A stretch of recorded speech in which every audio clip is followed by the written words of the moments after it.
Hello everyone and welcome to Cinderful Gaming. I hope you're all doing well, I hope you're all staying safe, and most of all, I hope you're all fighting that war against the Grey. Today's video, we're going to take a look at starting to collect a Warhammer Age of Sigmar army using the brand new Vanguard box set for the Idoneth Deepkin. In this video, we'll go through all the contents of the Idoneth Deepkin's Vanguard box set, talk about what all of them can do on the tabletop. We'll then take a look at some other units we can bring in to expand upon this initial force of Idoneth Deepkin inside the box set, and then finish off the video with a little sample 1000 point army list for you to use some inspiration to start your own Idoneth Deepkin army, or indeed copy our army list if that's what you want to do. And so, with this box set, the character we get in this box set is called an Isharann Soulscryer. You can see him pictured second in on the bottom on the left, with the little fishy and his cool little staff. Now, he's a pretty standard sort of foot hero. 6-inch move, 4-up save, 5 wounds, bravery 8, and he's not really got an awful lot of combat prowess, though he does get 8 attacks at range with the spiked jaws of his little fishy friends. 2s to hit, 4s to wound, rend -1 and damage 1. Not too shabby at range, in all honesty. He's got a really cool rule called Finder of Ways, where effectively, when you deploy this model, you can allow up to 2 other units to join him, and they can outflank together 6-inch from the side of the battlefield edge, 9-inch away from enemy units, before the end of turn 3. He also has a built-in 5-up ward save, which is really nice. So this model is great for bringing in some of your units into areas your opponent might not expect, or to be able to, push some threat up the board, or force your opponent to have to deploy in certain ways. They can't leave the backfield open if you've got this model on the table. Now, alongside him, we get a battle line unit called Namarti Thralls. These are the sword and axe wielding and sai and glaive wielding models. You can see the 10 of them. Namarti Thralls are pretty much your standard infantry for the Idoneth Deepkin. 1 wound, 6-inch move, 5-up save, and bravery 7. Each of them has 2 attacks at 3s and 3s, rend -1, damage 1, and a 2-inch range. They've got some cool rules though. So the sweeping blow rule allows you to add 1 to the attacks characteristic if they're targeting something with 1 wound, or add 1 to the damage if they're targeting something with 3 wounds or more. If they're 2 wounds, you don't get any bonuses, but that does give you, Namarti, some really interesting utility against a variety of different opponents. Now, up to the top left, we have a unit that can become a battle line if you've got particular models as your general, and it actually is a dual kit. This is the Akhelian Guard. You can build them up, first of all, as either Isharann Guard, commonly referred to as defensive eels. Isharann Guard have a 4-up save, 14-inch move, 4 wounds, and a bravery 7.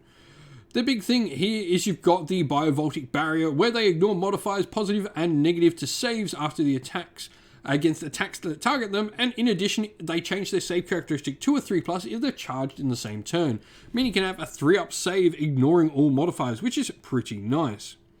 Decent amount of attacks in combat, with 3 attacks coming out of the eel with 3s and 3s, rend 1, damage D3, and then another 3 attacks at 3s and 3s, rend 1, damage 1 coming out of the rider. We then have the other option, which is Akhelian Guard, commonly referred to as offensive eels. These guys have a 4-up save, 4 wounds, 14-inch move, and bravery 7, much like their Isharann Guard counterparts. They do have the same attack profiles, though only 2 attacks on the riders, with 3s and 3s, no rend, damage 1. The big thing is they get the biovoltic blast, where once per battle, after this unit has made a charge move, it can unleash it. If you do so, you pick an enemy unit within an inch of this unit and roll a number of dice equal to the number of models in this unit. For each 4+, the enemy unit suffers a mortal wound, and for each 6+, the enemy unit suffers D3 mortal wounds instead. And you add 1 to the roll if the number of the models in the enemy unit is greater than the number of models in your Akhelian Guard unit. On top of this, when this unit charges, your Volt Spears become rend -2 and have a damage characteristic of 2 as well. So a unit is much better on the charge, and this is the one you want to sort of be offensively good. Meanwhile, your Isharann Guard are much more defensive, as the nicknames offensive and defensive eels go. Lastly, we have an Akhelian Allopex. This is the shark you can see on the right. 14-inch move with a 4-up save, 8 wounds, and bravery 6, make it pretty cool. It's got a couple of different weapon options. Now, you can either have, for its shooting weapon on the back, the Razor Shell Harpoon Launcher with 4 attacks at a 24-inch range, 3s, 3s, rend -1, and damage D3. The Retaria's Net Launcher only has 1 attack, however, at an 18-inch range, with 3s and 3s to hit and wound, no rend, and damage 3. The big thing here is, if the Retaria's Net Launcher scores a hit, the target unit you shoot can't make any pile-ins. You've also got some other cool rules like Bloodthirsty Predators, where you add one to the attacks characteristic of the ferocious bites if it's within 6 inches of any enemy models that have wounds or mortal wounds allocated to them, or if there's within 6 inches of any enemy units that have had any models slain at this turn. Merciless Shiver as well is if this unit has 2 or more models, it is coherent, it's within 3 inch of horizontally instead of a 1 inch. So you can, your larger units, they get a nice big coherency bubble. A cool thing is these models do become battle line in a Futhan army, which is one of the many sub-factions. You can take Bloodthirsty Shivers in this, which are pretty cool. So they're going to allow you to sort of bunch them up and get some more models in a unit and get more sharks on the table. And so, looking at some other units we can bring into the force. First of all, I really like the Akhelian King. 14-inch move, 7 wounds, 3 up save, and bravery 10 is a decent stat block. He can have a couple of different weapon options in the bladed polearm or his greatsword. You get 3 attacks at a 2-inch range with the polearm for 3s, 2s, rend 2, damage 2, or 5 attacks at 3s and 3s, rend 1, damage 1 if you choose to go with the greatsword. Now, the big thing here is you've got the Deep Mare Horn, where after this model makes a charge move, you can pick an enemy unit within 1 inch of this dice and roll. On a 2+, that unit takes D3 mortal wounds. You also get the Akhelian Paragon rule, where you add one to the hit rolls for attacks made with melee weapons by friendly Akhelian units, excluding mounts, whole within 9 inches of this model. So this is good for your Allopexes, your Eels, and of course the Akhelian Leviathan. Wave Rider allows the polearm to be a rend characteristic of -3 and damage 3 if you've made a charge in the same turn. And then you get the cool Lord of Tide ability, where once per battle at the end of the charge phase, you can pick up to D3 different friendly Idoneth Deepkin units whole within 12 inch. And if you do so, until the end of the turn, your units you picked are affected by the High Tide ability from the Tides of Death table. Now, this has been FAQ'd, and you only get this once per Akhelian King. Regardless of how many Akhelian Kings are in your army, you get this ability once. Another hero to look at is the Akhelian Thrallmaster. Now, his cool thing is he has the Akhelian fighting stance, where effectively he can put a bonus onto your Namarti Thralls and Namarti Reavers around him. You can choose at the start of the combat phase, you can pick one of the following fighting stances for each of the units within range of him to use. So, first of all, you can reroll hit rolls of 1 with melee weapons. If the unmodified hit roll for an attack with melee weapons is 6, you can instead choose to score 2 hits instead of 1. Or you can choose to subtract 1 from wound rolls that attack target friendly Namarti units nearby him. All in all, just making your Namarti units around him that little bit better. Now, talking about Namarti units, let's talk about the other Namarti unit we have in the army, that is the Namarti Reavers. This is your shooting unit, and they've got an 8-inch move, which is pretty nice for an infantry unit. The Whisper Bows have 2 attacks at 3s and 3s, rend 1, damage 1, and not much to write home about in combat. However, they do add 1 to their hit rolls for their missile weapons if the target is within 9 inch of the attacking model. So, pretty cool stuff, getting some bonuses there. All in all, just a nice little bit of shooting to add to your force, giving you something different for your Idoneth army, providing you with the ability to sort of clear out screens to let your Eels and your Kings and all the sort of combat units you have get into the combats they want to get into. Now, the last thing I want to talk about is the Eidolons of Mathland. First of all, you have 2 different variations of this. You've got the aspect of the sea and the aspect of the storm. The aspect of the sea is the first one we're going to talk about. Now, he's got 12 wounds, a 3-up save, bravery 10, and a 12-inch move. His big thing is he's got the Tsunami of Terror spell, where its casting value of 7. You can pick up to D3 enemy units within range, invisible. You subtract 1 from save rolls. Now, you can also choose to put this on the same enemy unit more than once. You can totally -3 something on its armor saves with this model, which is really nice. A built-in 5-up ward, and you can also reroll casting, dispelling, and unbinding rolls for this unit. If this unit successfully casts any spells in your hero phase, you can heal D3 wounds to it as well. We then have the aspect of the storm, which is much more combat variant of the model. You've got crashing upon the foe, where you heal D3 wounds to this model if it makes any charges. You add 1 to the attacks and damage characteristic of a Spear of Repressed Fury, which is baseline 4 attacks, 3s, 2s, rend 2, damage 2, so that would be 5 attacks and damage 3 when it charges, and it can retreat and charge in the same turn. You also add 1 to wound rolls made by melee weapons from friendly Idoneth Deepkin units, whole within 12 inch of this model as well. Really cool to sort of pair up with that Idoneth Deepkin King, the Akhelian King. But all in all, just another cool model that's going to allow you to add some extra power to your units around him, a nice good buff piece, and also pretty decent in combat as well. And so here we have our sample army list for the Idoneth Deepkin. Now we've chosen to go in the Briomdar Enclave with this. I think this is just a cool one to start with, especially what comes inside the box.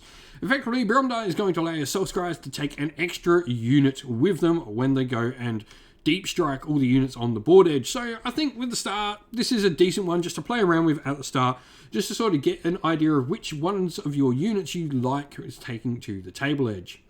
Now we've gone for Predator's Domain with our grand strategy. A big reason of this is the army generally is fast moving. With the Briomdar ability, we're going to be able to get things up the board and hopefully control some more terrain pieces than our opponent, just by being more across the board than anything they can do.